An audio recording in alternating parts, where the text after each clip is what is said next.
The final piece of the central office cut to JCPS is back up for a vote tomorrow. The last time, the school board said no and basically told the superintendent to go back and do some more homework. WDRB's Addie Shaney explains what's different this time around. Addie? Earlier this month, the school board voted down Superintendent Brian Yearwood's original proposal to cut workdays for about a dozen role groups in the ECE division. That's the group that serves students with disabilities. Several board members raised concerns about how the plan was put together, saying some impacted groups didn't have input and that too many student-facing positions were targeted instead of administrative roles.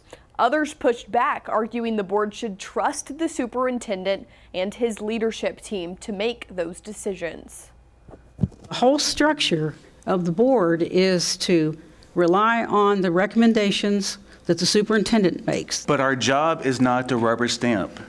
And that is what has been ruining us for the last couple of years, Ms. Duncan. It's not. It is our job to represent the values of the community that elects us to send us here.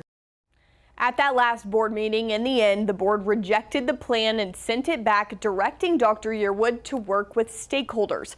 Now here's what's changed. Some positions would no longer have their workdays cut, meaning those employees would no longer lose pay. That includes occupational and physical therapists and their assistants, speech-language liaisons, mental health practitioners who support students not currently in special education.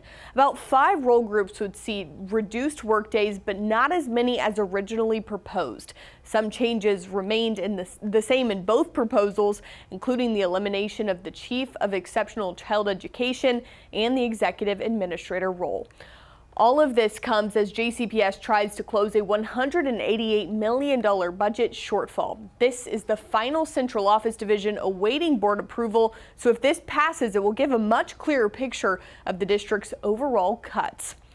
I'll be at the meeting tomorrow when the board is expected to vote. Addie Shaney, WDRB News.